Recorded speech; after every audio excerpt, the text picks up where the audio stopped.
The grandma and the mom that they love and think is special be put into a larger vision about how amazing she is.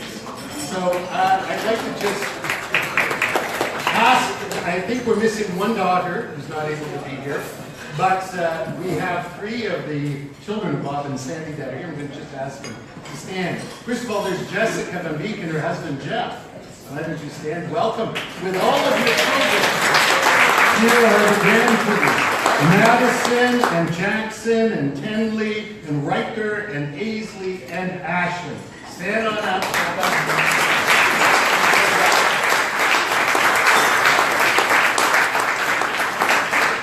Then we have the two boys who have showed up without families yet. So work on that, guys. As we have Nathan. Is Nathan here? Where's Nathan? Stand on up. And Ben. Where's Ben? Right? Where's Ben? There he is. Over there. Well done. Good children. I savor this. There is something remarkable.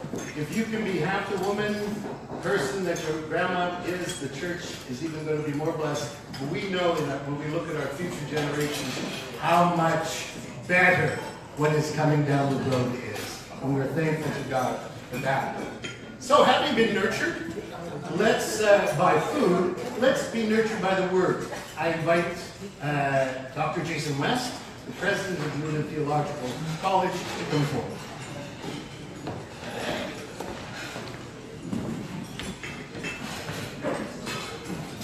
You're going to introduce.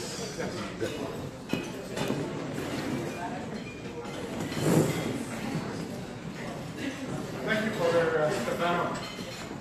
It's an honor to be with you today and welcome you to the 14th annual Kevin Carr Christian Leadership Award Luncheon.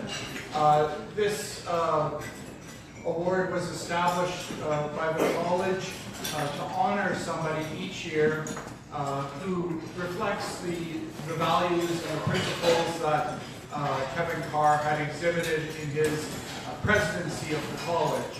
And so we're very happy to be able to come together each year to celebrate the accomplishments of one of the leaders in our community. It's one of the events certainly I look forward to most of all each year because there's so many people within our community that are exhibiting leadership, often in many quiet and unacknowledged ways. So being able to take a moment and lift up somebody who's really been an example for so many of us is really a great opportunity. And so I'd like to ask Father Mike McCaffrey to come up and introduce this year's recipient on behalf of the nominators who put Sandy's name forward. Thank you.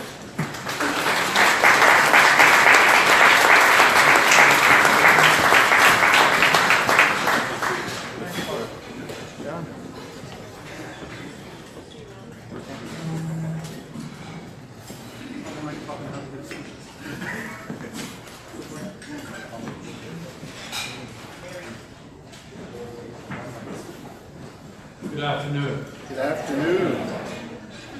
I see a lot of friends out here, and you know that I'm known for my brevity. So I'll try to keep this at least for half an hour. It's really a great honor for me, really, to introduce someone I've known a long time to receive this prestigious award. I first met Sandy some 30 years ago. Maybe a little longer. Leo Krug and I were teaching a course in pastoral theology in Newman. And we had the usual couple seminaries and other people. And all of a sudden in walks this attractive young lady. I was going to say sexy, but I didn't want to scandalize her. And we were always delighted to had Sandy in our classroom. And she had a great femininity to the masculine crowd. Father Stefano was introduced to her family, so I'll say 2 minutes there. But Sandy was born in Hamilton, and there were 6 children in the family, 4 girls, and she was the second eldest of the girls. Then they moved to Sherwood Park, and that's where she settled and married her great husband Bob. And he's been a great support over the years to Sandra. And I was there that they spent their married and family life. Sandy received a BA from the University, from the University of Alberta. Didn't teach very long, she was teaching kindergarten. Then she went to Newman Theological College and received her master's in theology. Guess what her thesis was on? It was on hell. She told me she had a hell of a time writing it. Father Paul Patchett, one of our profs at the time, and one of Sandra's mentors, once asked her, how the hell is it going? And she said, I'm having a hell of a time. But it would be a great thesis to read for all of us, I'm sure.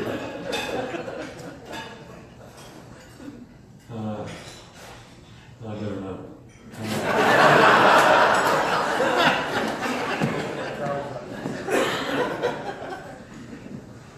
Should I? I was listening to the radio the other day, my favorite radio station. It's Frank Sinatra. And this was probably said about 1965, but Frank Sinatra said, did you hear the latest news? The Jews didn't kill Jesus. As a result, they're going to lower the rent at the Vatican. Lots of bad. Yeah, terrible. Terrible. But probably one of Sandy's greatest contribution to our archdiocese and to the world, actually, was when she became the director of the Stars of the North Retreat House, run by the Oblates of Mary Immaculate. And for 21 years, she was the director there, and well known, not only in Edmonton, but other circles, for her great contribution in this particular area.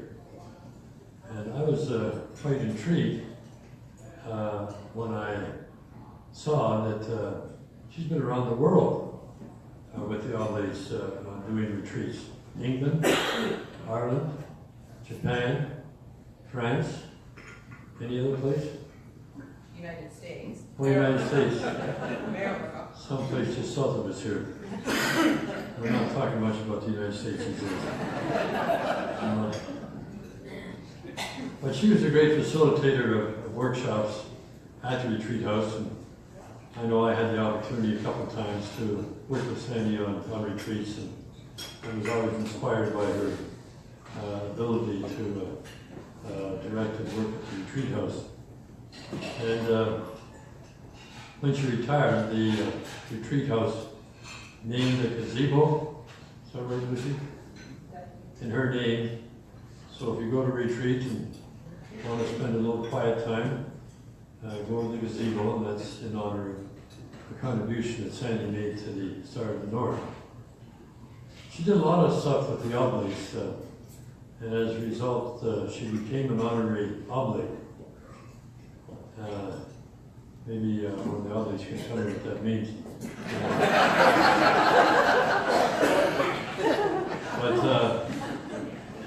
And she became a specialist in the Eugene Mazenot philosophy, would that be correct? Cherished, yeah. And that was part of her going around the world, was to celebrating with the Oblates this charism that the founder had. And so a great contribution, not only to us in Edmonton, but around the world. She loves to travel, likes to walk. She physically has some, I couldn't make it out, but she likes Suzanne or something like that. She loves to do puzzles, especially hard ones. And Sudoku, is that right? Yeah, whatever that is. Yeah.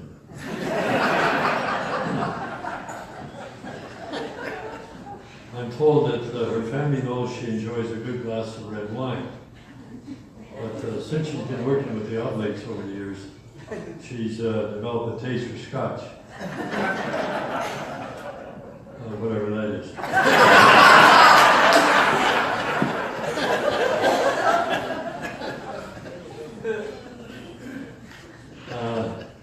She keeps busy, still doing retreats and workshops, and writes a column for the Prairie Messenger. And those of you that read it can read her reflections. And I found it very interesting. I'm sure a lot of you have read it, but other parts. But she had a column on grandmothers, and I'd never seen a column on grandmothers, and it was a beautiful tribute to grandmothers, and I'm sure it reflects the relationships that she has with her grandchildren that are gathered here today. And you should look at it. Is it blessed or saint, Mother Teresa of Calcutta? Saint. She was once asked by a retreatant, what can I do to improve my spiritual life? And without hesitation, St. Mother Teresa said, smile often. If there's any gift that Sandy has, and if you ever look at any picture of her, she smiles often. She's got a beautiful smile. And I think that's one of her influences on retreatants and others. And I don't know if I have anything else here that Stefano hasn't said already. I'd like to leave you with a line she wrote in the article on grandmothers as we welcome Kevin Carr up. This is my beloved child, in whom I am very well pleased. Kevin, will you now introduce our recipient, or give our reward to our recipient?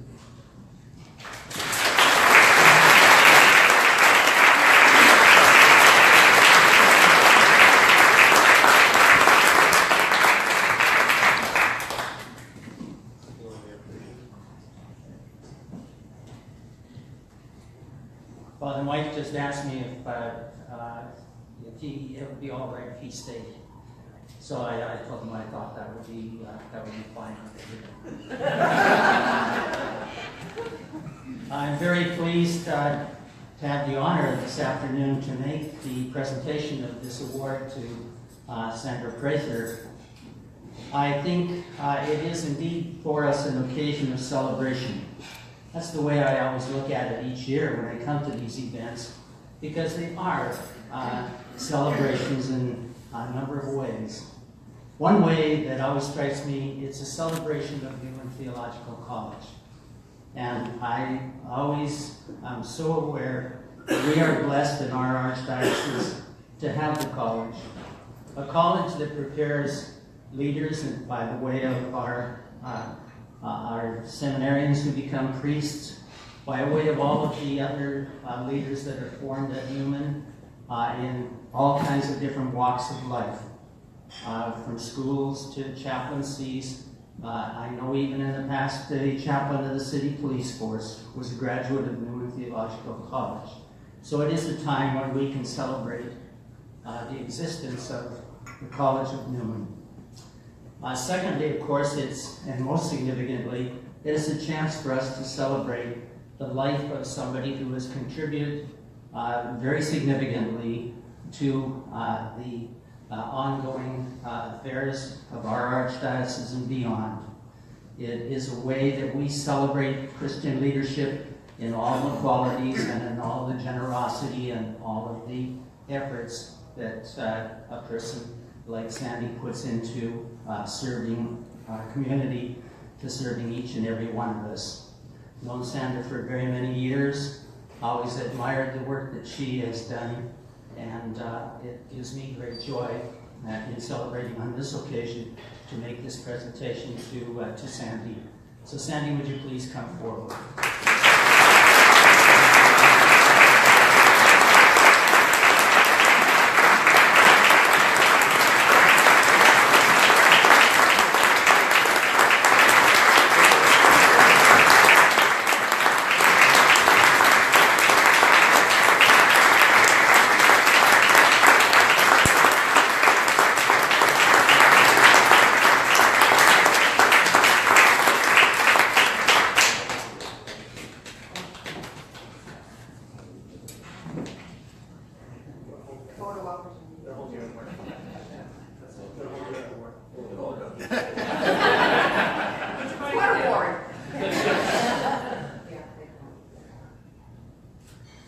Well received.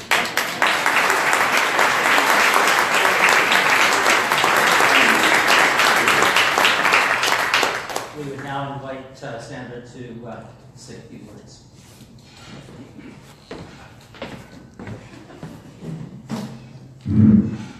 So Mike has a sheet of paper, I have a binder.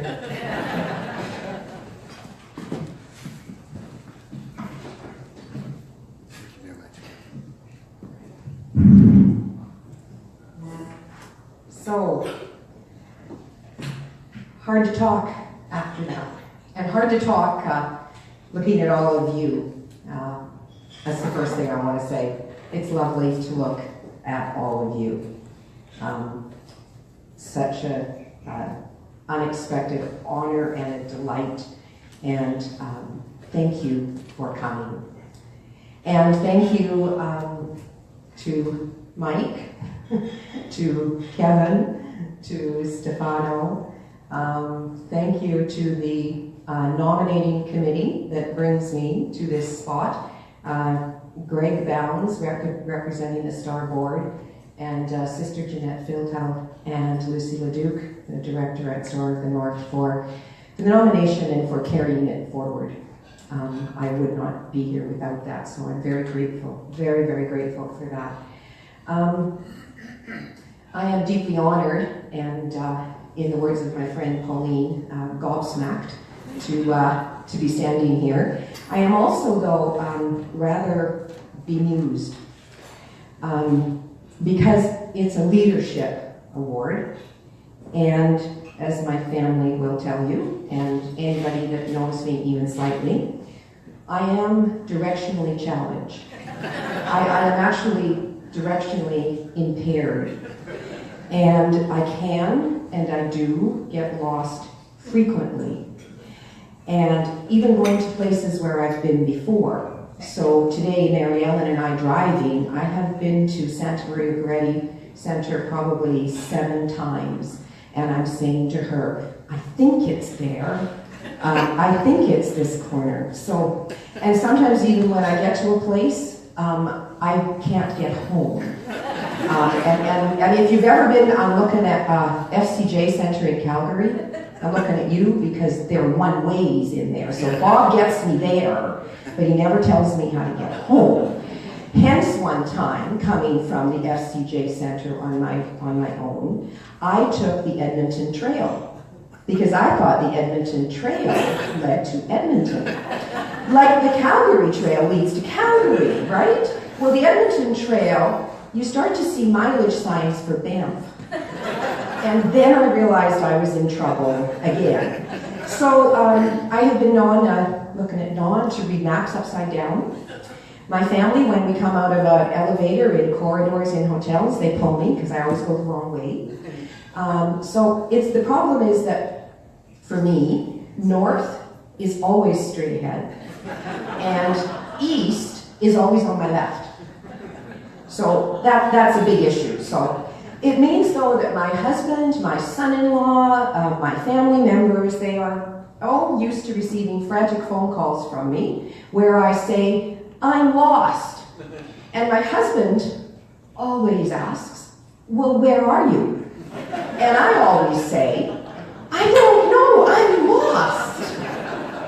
So very patiently what happens then is whoever is my rescuer has me describe, what do you see around you? What's the last street name you recognize? And then they go to the Google Maps and they get me to wherever it is that I'm supposed to be going. I'm a prime candidate for a GPS, which we don't have. But then I'd have to program it. And that's another story, so I'm not going to tell you about that one. So that's why I find it, I'm bemused, and I do find it rather ironic that it's a leadership award, because I never want to lead. Too often, I don't know where I'm going. And my husband has a theory of leading from behind, as if that was a thing. And I fight that every step of the way and try to get him in front of me, because I'm pretty good at following. It's also a tad ironic, though, I realized that in the work I did, the majority of my ministry, 21 years, was at a place that's named for a beacon of directionality. The North Star, right? The Polaris. Where for centuries, travelers have looked to that star to find their way when they are navigating in strange lands. So, needless to say, I can't find the North Star in a night sky. I can usually find the moon. But I found Star of the North. Or, I think it's truer to say Star of the North found me. And I was never lost while I was there. I was challenged, confused, and confounded, perhaps, but not lost.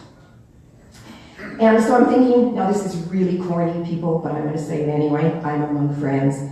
I think I actually had a GPS. God's providential support.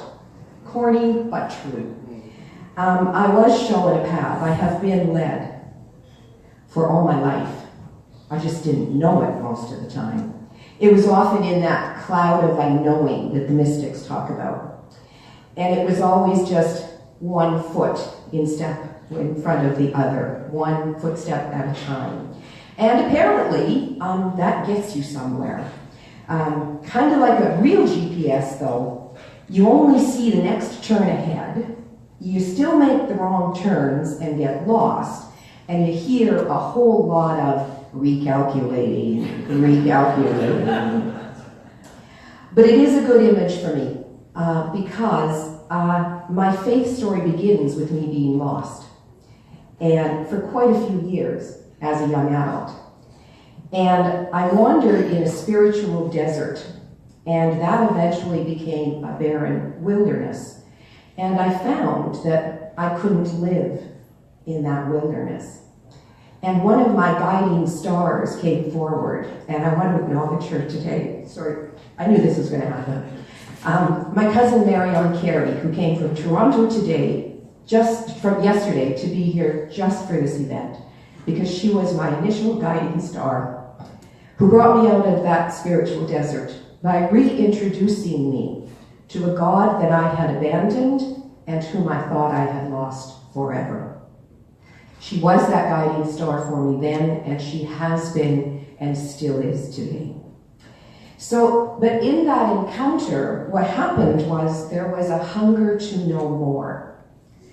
I was like the person in Scripture who says, Lord, I believe, help my unbelief. And I didn't know where to go, and I didn't know what to do. And that became my prayer.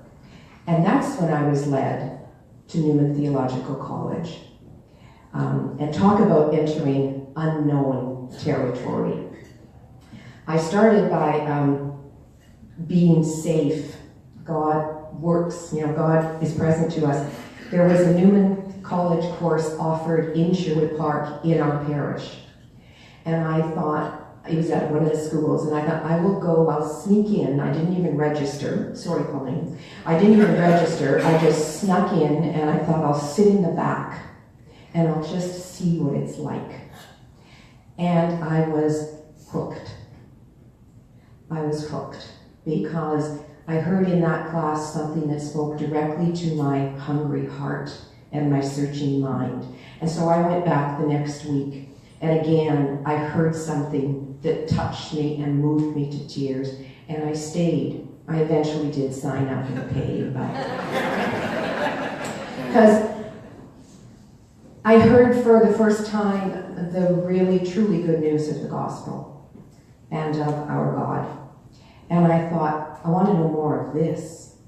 So I was finishing my Bachelor of Education degree at the time, and I decided that the options that I had left, I would take the theology courses at St. Joe's at the university, which is what I did. And many of the professors there were Newman College professors. But it was the same thing. It was good news and everything that my heart hungered for. Because what I realized was bad theology can kill you. It can kill your soul and your spirit. Good theology can give you life and be life-giving for your soul and spirit. And I was being given life. So the last theology course I took at St. Joe's, Oblate Paul Fatchett was my professor. And he said to all of the whole class at the end of the year, he said, if you like theology, if it fits you, he said, why don't some of you come to Newman Theological College? And I was sitting there and I thought, I have no idea what that is. So I went up to him afterwards and I said, well, like, what is that? So he told me, and it was a theological college, and I said, well, what is that? And so he told me, and I went home and I said to Bob, I said, I think I want to go to Newman College. And he said, what is that?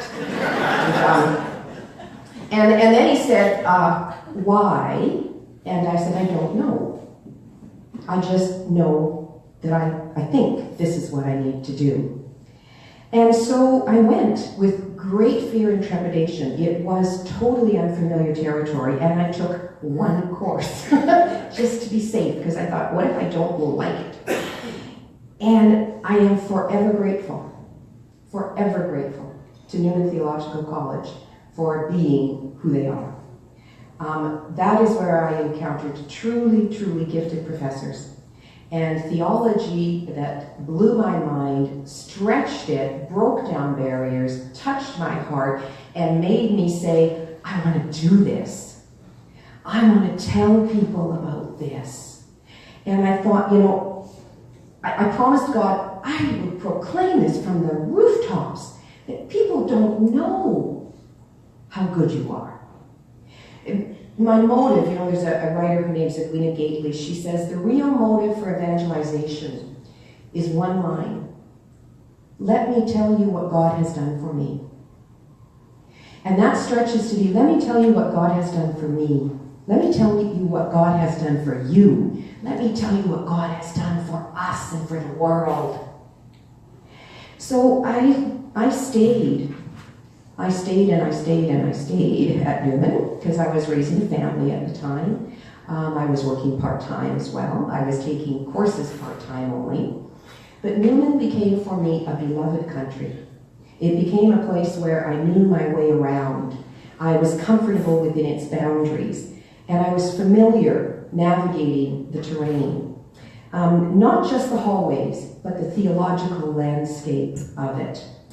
Although I have to say, one of my first courses, we were walking into the classroom, and the name of one of my good friends was written across the blackboard in huge letters. Most of the profs didn't use the blackboard, so this was just one word scrawled across the blackboard.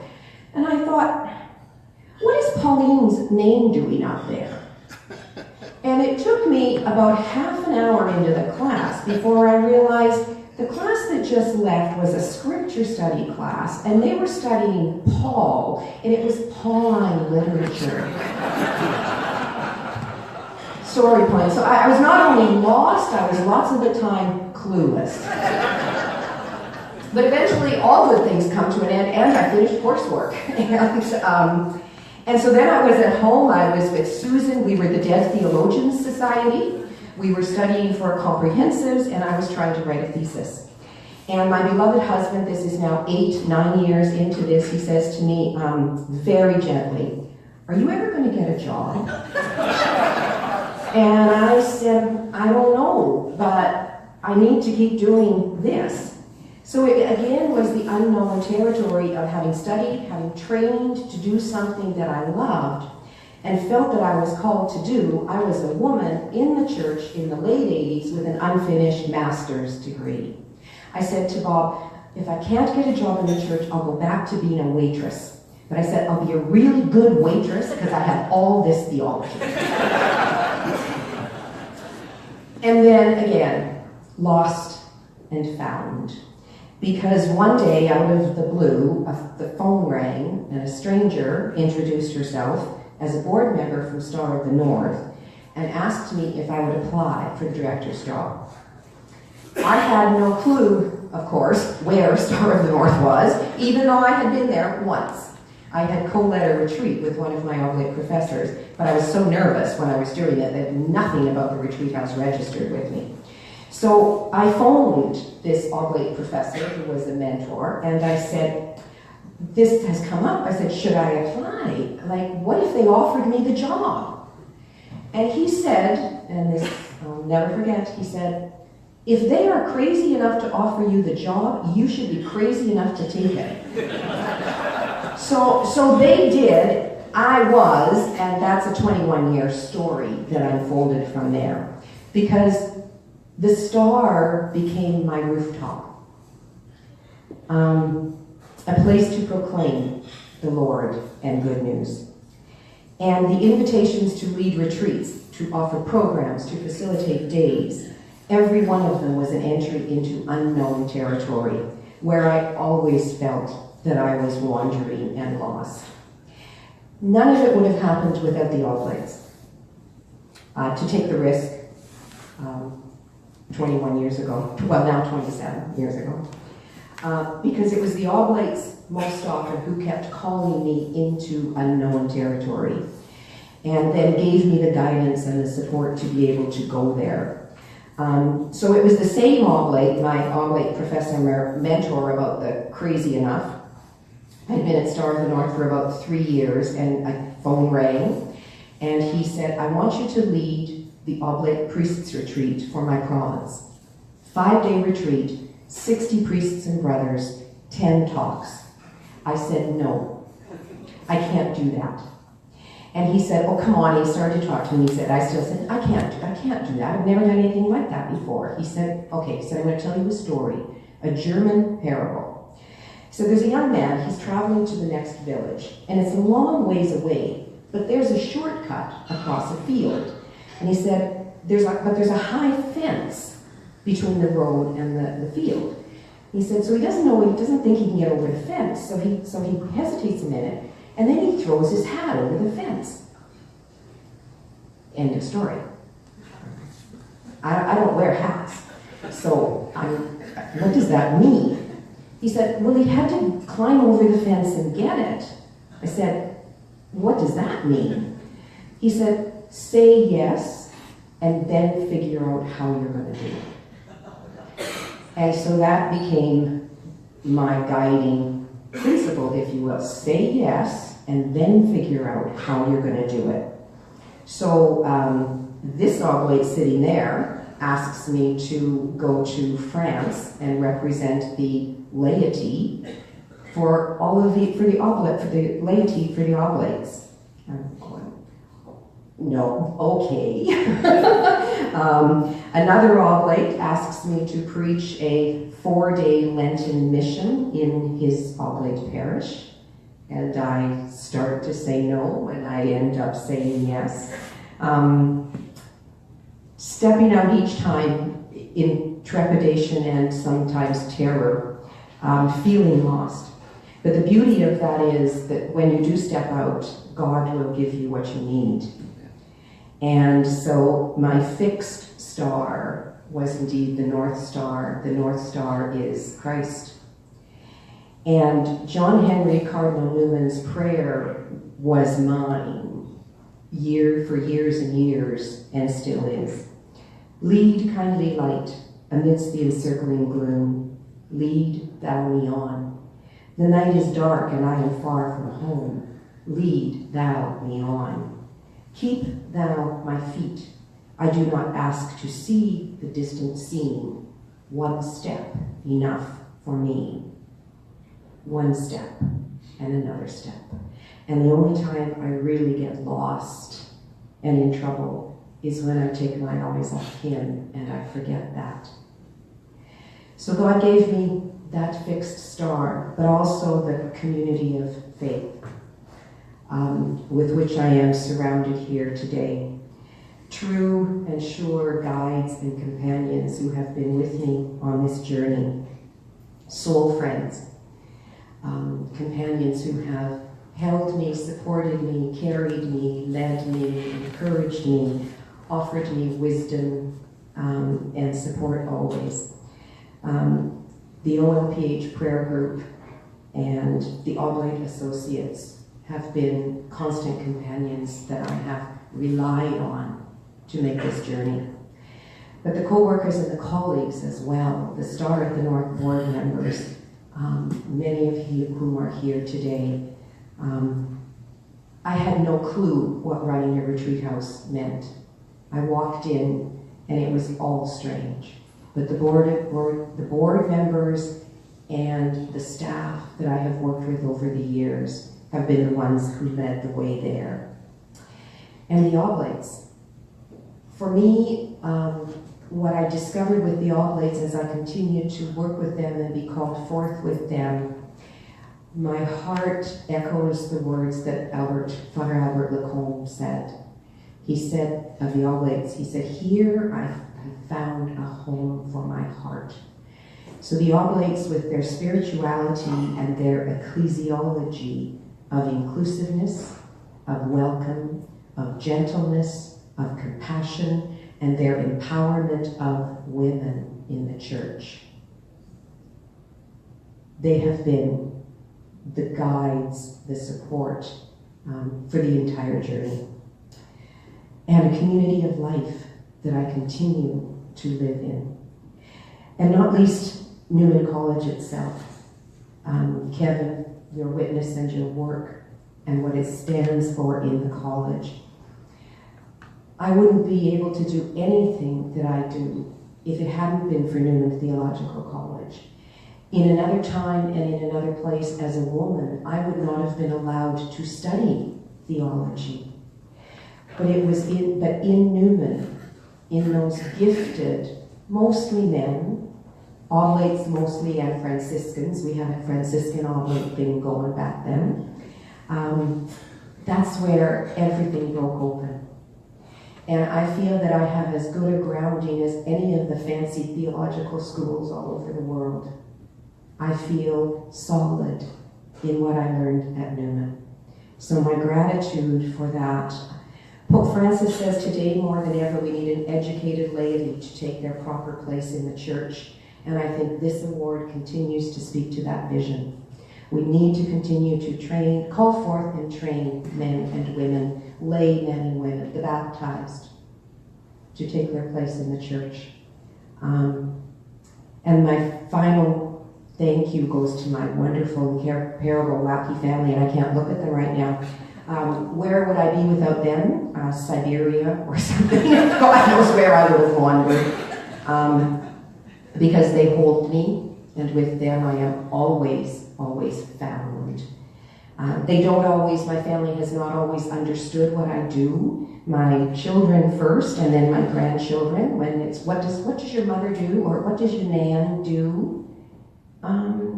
She talks about God, she talks about God. Indeed, I do. But I would be in wilderness. I remember my mother today, my father, my brother, but my siblings, my children, my grandchildren, I'm so grateful to all of them for coming here today. My incomparable husband, who is my other fixed point, around which, God knows, I spin a lot of the time, but he keeps me there. So I accept this award with both with much gratitude, with humility and with bemusement.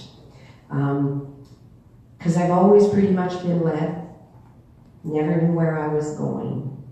And I can best understand it, I'm going to quote one of my favorite theologians, Presbyterian minister and author Frederick Buechner. So he was a preacher and a novelist, and he wrote theological books and he wrote stories, fiction. And he said that after a while, he said he started getting people coming to him and people writing to him. And they would say to him how wonderful his books were, how his books had touched their lives profoundly. And he said, and some of them would even say, "You literally saved my life." And Buechner says he was deeply embarrassed by such comments. He thought, if only they knew how often I am just as lost as they are. He said, just as full of darkness, in just as desperate a need. He said he would think, if only I knew how to save my own life. He said, they write to me as if I was saint. And he said that I want to write back and tell them how wrong they are. But he said what he came to realize was that in some sense they were right. That in his work, and sometimes even in real life, he had it in him to be saint, by which he meant to be life giver. Someone who was able to bear to others something of the Holy Spirit, something of Christ. And he says we all have that, the ability to be Christs to one another by the grace of God. To bring joy, peace, compassion, love, goodness, everything, all of the good news to others, to be Christ to one another, and at rare moments, even to ourselves. So that's me. I am honored, embarrassed, and humbled to receive this award. Because if only you knew how often I am lost and wandering and uncertain and unable to guide or lead anybody anywhere. But if by some amazing grace, people have found something of Christ in what I have said, in what I have done, or in what I have been, if some semblance of God has touched their lives, then all I can say is God is good all the time. From the depth of my heart, I thank you for the award, for your presence here today, and for being fellow travelers with me on this journey. Thank you.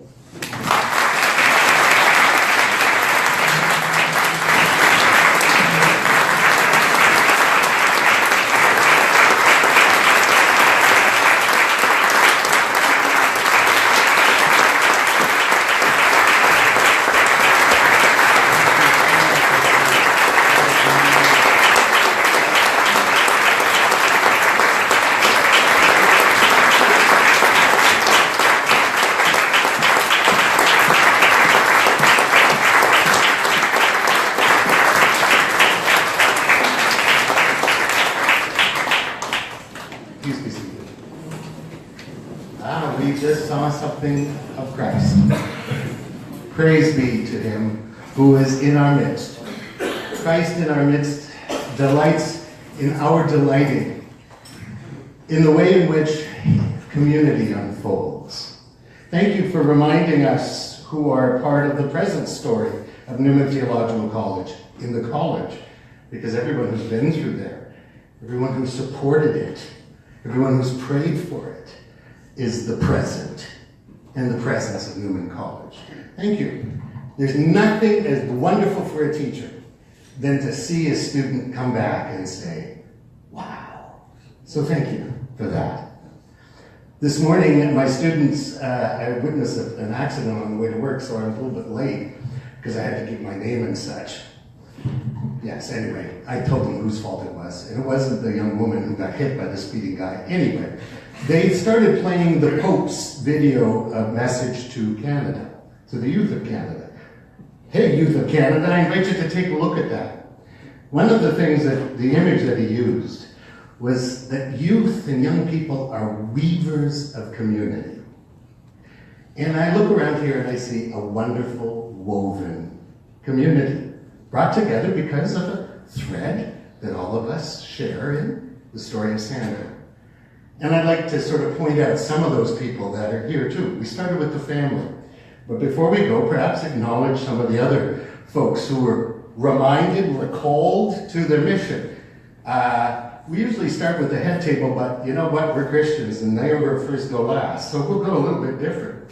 In our midst are the Oblate community. Now, I, like Sandy, I'm an Oblate child. Like the church in Western Canada, we are Oblate children. We are the children of the Grey Nuns, faithful companions of Jesus, and the Oblates. They came, they planted. And Archbishop Sylvain Lavoie, Monseigneur from the Emeritus Archbishop of Keewatin-La is here with many of his brothers. At the head table, we have sitting with Sandy, Father Camille Pichet, and Father Alfred Gorolo. And I would invite them and all the Oblates to stand up, please, so that we can acknowledge them.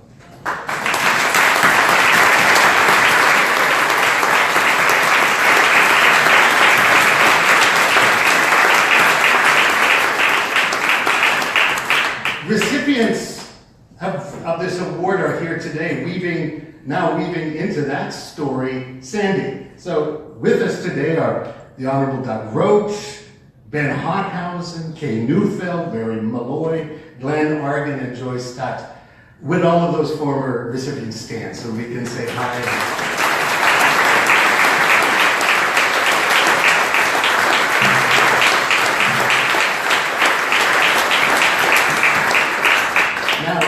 At the head table, we've met Bishop Bittman, of course, and Dr. West. Kevin Carr, who was missing the other anchor, the star of the North in his life, that's Joan, who had to send her regrets because today she had to be with the orientation, getting the stars aligned for our new trustees. So Kevin is there. Sister Zoe Bernatsky, our remarkable first woman dean of Newman Theological College. Didn't take that long, only 7 years. She's been a remarkable leader for us. And with her, Father Stephen Wachowski, who was the Vicar General of the Eparchy of Edmonton. I don't know if you know how important this relationship with the Eparchy is becoming for us at Newman. We're breathing with both lungs now at Newman. Paul Gagné, who is the Vice Chair of the Board. That's our head table. Why don't you guys stand up?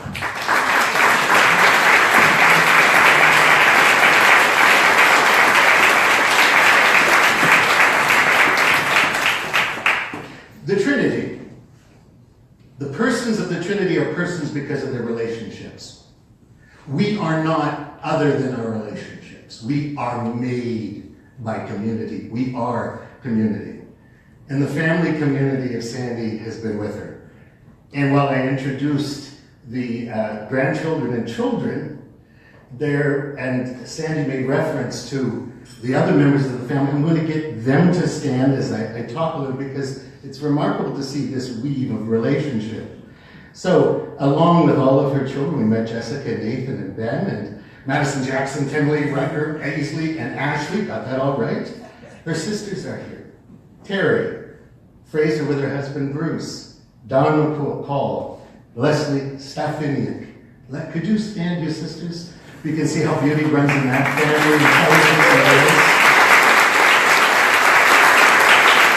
And a brother-in-law, Neil Prather. Neil, where are you sitting? There he is. Some lifelong family friends, Lois Novikov and Nadine Hooper are also here. Could you guys stand up?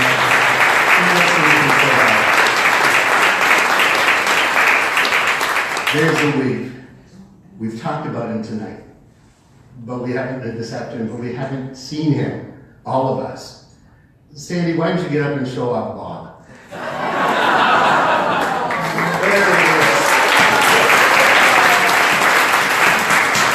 Bravo.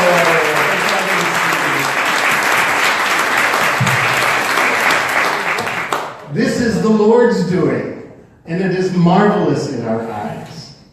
And the one who has been the guiding star of the North, Our Lady, has brought us here. She has given us her son and said, at another party, do whatever he tells you. And we did do what he told us today, which is to eat and celebrate Sandy. let us conclude by turning to our Blessed Mother and asking her to be with Sandra, her family, with all of us, and especially and always those who today didn't taste the joy of God's creation here, that this world may echo with the love plan that is the heart of God. Au nom du Père et du Fils et du Saint-Esprit. Amen. Hail Mary, full of grace, the Lord is with thee. Blessed art thou amongst women, and blessed is the fruit of thy womb, Jesus. Holy Mary, Mother of God, pray for us sinners, now and at the hour of our death. Amen. In the name of the Father, and of the Son, Bishop Joe, Archbishop Joseph, could you stand and give us your blessing?